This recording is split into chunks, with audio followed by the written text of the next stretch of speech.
Hello everyone, and welcome back to more Twinsanity for the PS2, and in this episode we're going to be venturing further through, what's this little bit?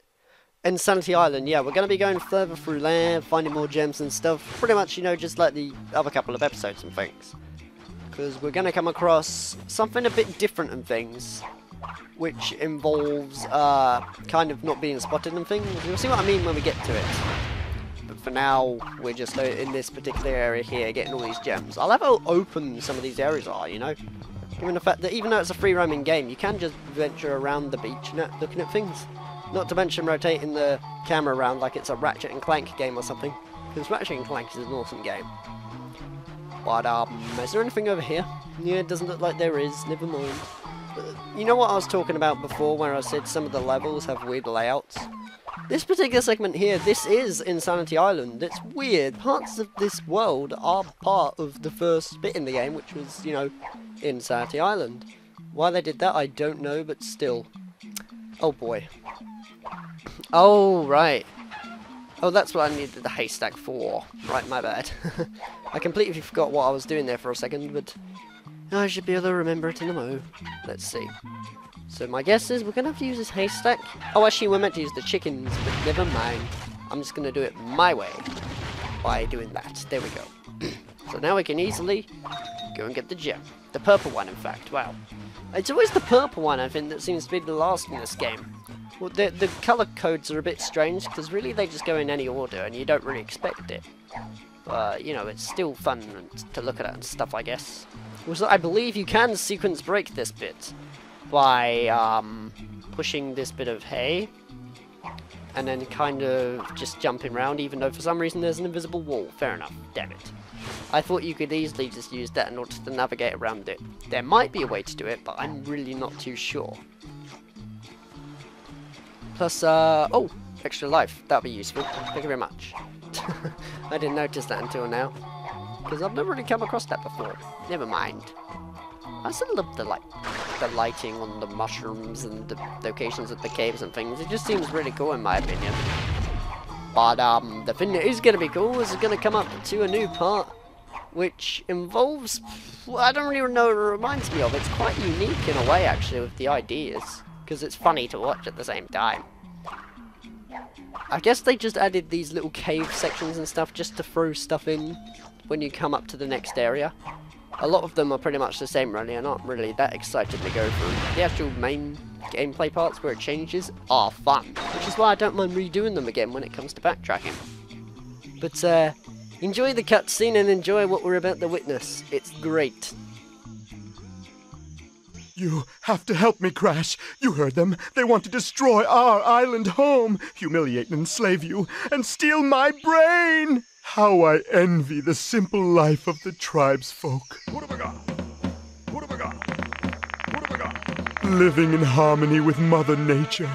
The noble boar, the humble bumblebee. Ah!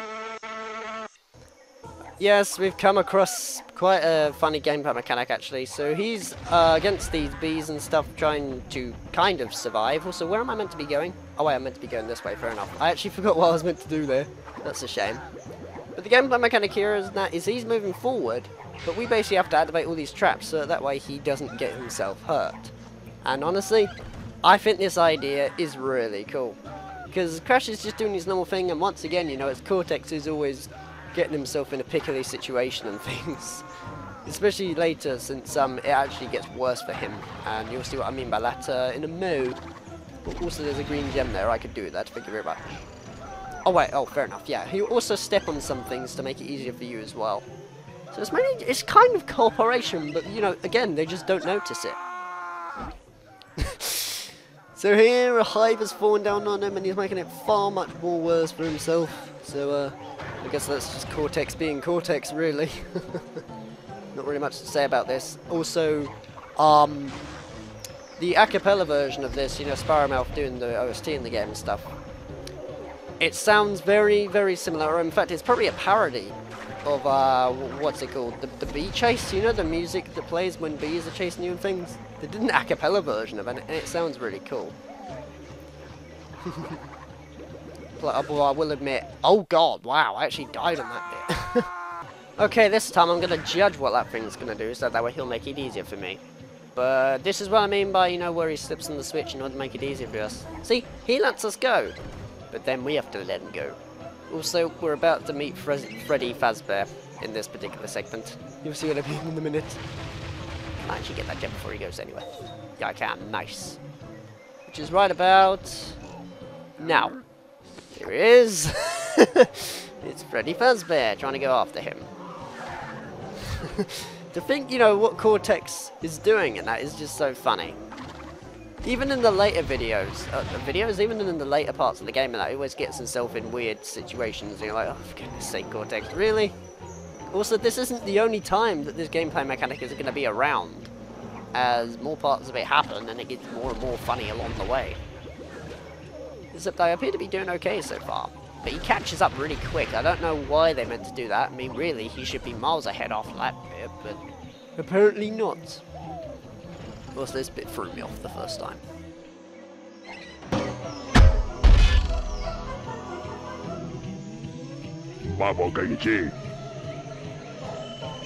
Oh dear, now they've kidnapped him. It's funny, you know, he's just trying to grab the crystal and that, and getting away from Crash, and now he's got himself into this kind of situation. The plot of this is just, you know, so silly and ridiculous, but that's what makes it good in my opinion. It's a Crash Bandicoot game after all. I mean, you don't want it to be super serious and intense. I mean, we all know how Shadow the Hedgehog went.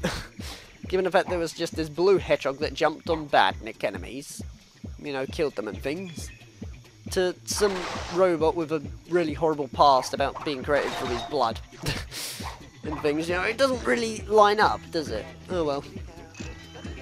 Either way, we're on probably one of my favourite songs in the game, which is River Roller Brawl, I think is what it's called. To be honest, I've actually forgot what it's called, so that's a shame.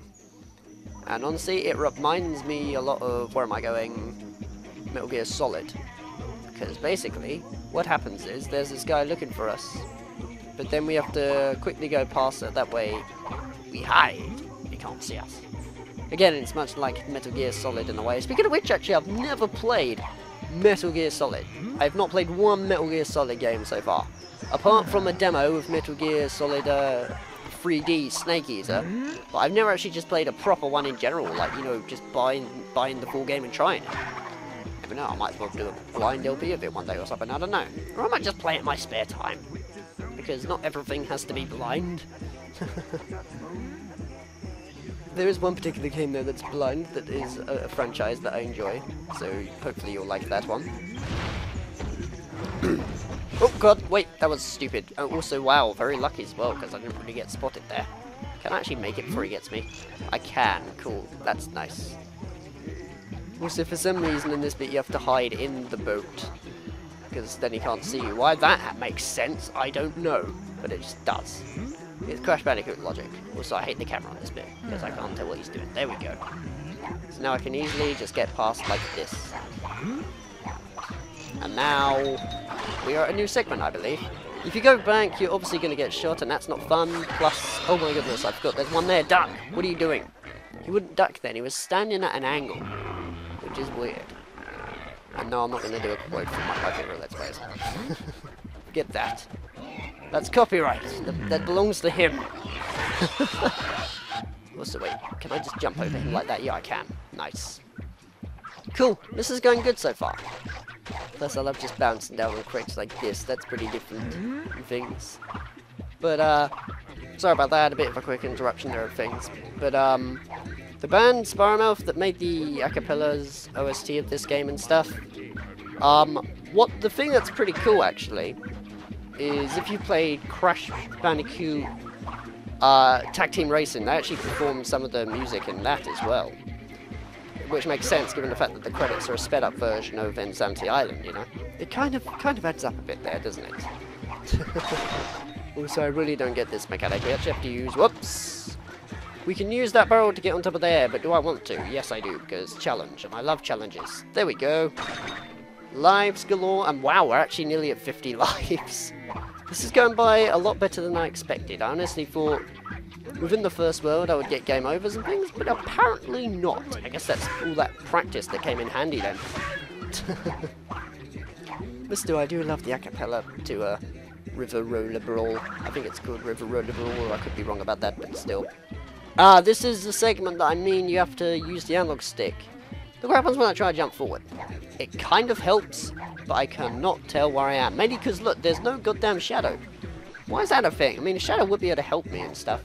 So instead, what I tend to do is move the analog stick down, and then just kind of follow it like this. That way I can kind of tell where I am, because then I can see my shadow.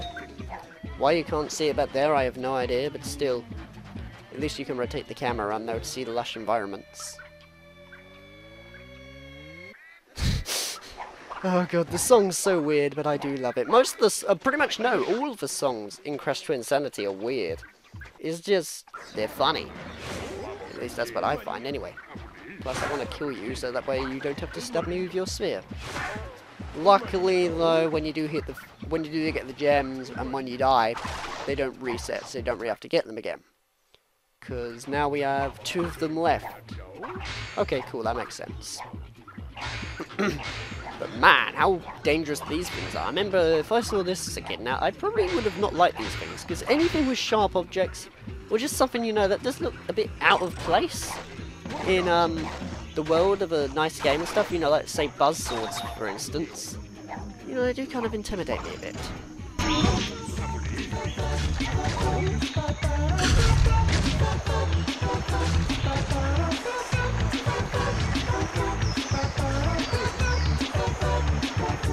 Plus, I do not know about you, but if you ask me, this particular part of the soundtrack here, I think it's called the Worm Chase, this bit, even though it's called Totem Hokum. Or is it Totem Pokum? I don't know.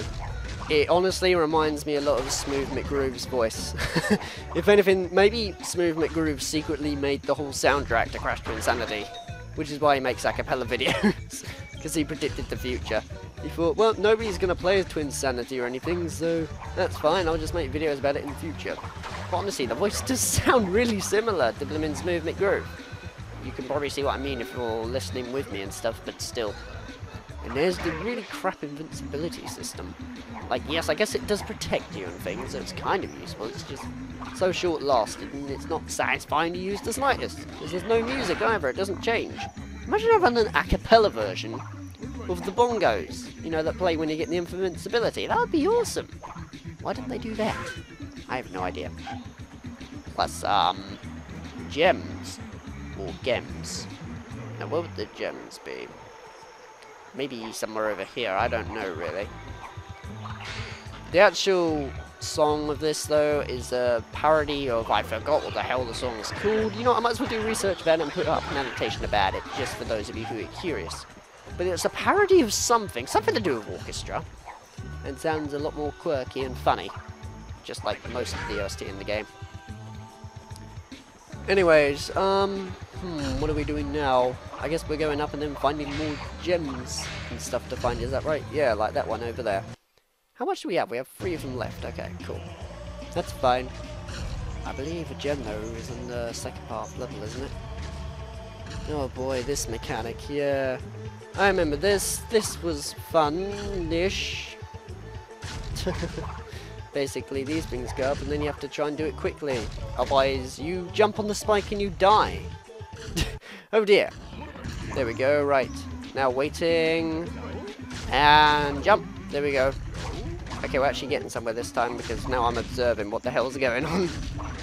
Okay, it's not too bad, it's just for some reason I mistimed my jump and I managed to take damage for some reason, which made no sense in the world, but still. Also, what now? Alright, yeah, over there, fair enough. I completely forgot, you actually have to go around all that way in order to go back, don't you? But I could just make it easier for myself and do this. Plus, I do not know about you, but anytime I go in this area, it looks like this guy was not animated. I mean, look. He's not even breathing, I don't think. Let me just leave it still for a while. See, he's just like motionless. My guess is originally he was animated or something, or used for something, but maybe they just decided to scrap that because, I don't know, budget and cutbacks and things. I don't know. It's a very clueless thing to go on if you ask me. Still, there are plenty of gems in this area, I believe. There's only, well actually no, I think there's only 2, because the last one is much later and things. But for now, we will just get the 2 and then go on to the next gameplay element, which will have the next one, I hope. I really hate the falling damage in this. To be honest, it's not even falling damage, it's just watching him clumsily fall over for just jumping like this high. Okay, maybe not that high, but still. It still is, it slightly bugs me, if you ask me. I think that's all the games so far. So, let's see, I guess we're just going to chase the worm then, just like we're meant to do in the first place, but I wanted to play it the normal way, which is by just doing this. There we go. Sadly though, these guys are in the way to make it a whole lot more harder for me. But at least when I collect enough Aku Aku masks, I can become invincible and make it even more easier for myself. So that would be nice. Even though the OST is like silly and stuff, it does suit actually what we're doing, surprisingly. Which doesn't really make any sense, but as long as it works, I guess. Plus, invincibility. Yay! Golden things that don't really do anything. That's fine by me. Alright. So, he's in the middle now, is that right? Yep, he is. Although I believe you actually have to do this quick. Otherwise, it resets. That can be annoying. Plus, where's that worm? My guess is he's up there, is that right? Yeah, there he is. So now, let's just slam dunk. Because I swear I just literally did a flip while I slam dunked. If that's the case, then that was cool. And now let's save Cortex.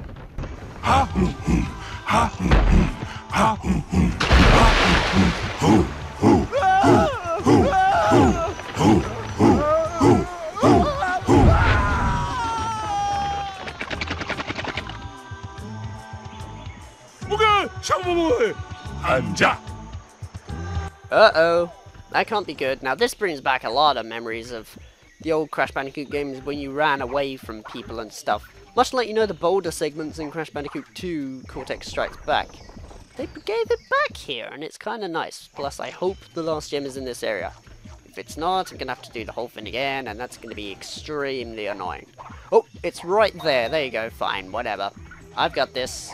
Apart from these guys have nearly caught up to me, bloody hell. I'm surprised I actually survived that one, because there was some kind of delay back there. Even still. At least though, as you're running and that Riv Rollable Brawl is playing, there's actually some hidden subliminal messages in this as well, because, what is it? I believe, they say Hadouken or something in it? I don't know, either that or I'm just hearing things, but I know they say row your boat, and there's actually a clip of the song that sounds similar to Insanity Island. I don't know, it seems really cool in my opinion. What's the point in that falling damage, man? Well, oh, we're actually at 23 minutes. It's probably less than that and all, but I guess I'm just gonna end the episode off here then while we're on our way to this part. So, in the next episode of Crash Twinsanity, we're gonna be going further through this cave and actually, yeah, we're gonna be fighting a boss. So that'll be different. Except, are we out there yet? I don't know if we are. Take care, guys. I hope you've enjoyed this episode of Crash Twinsanity for the PS2. And I will see you in the next one after I've cleared all. Actually, well, I'm pretty sure if I loop stuff, then yeah, I can clear them. That's fine by me. See you guys then, and I hope you enjoyed this episode.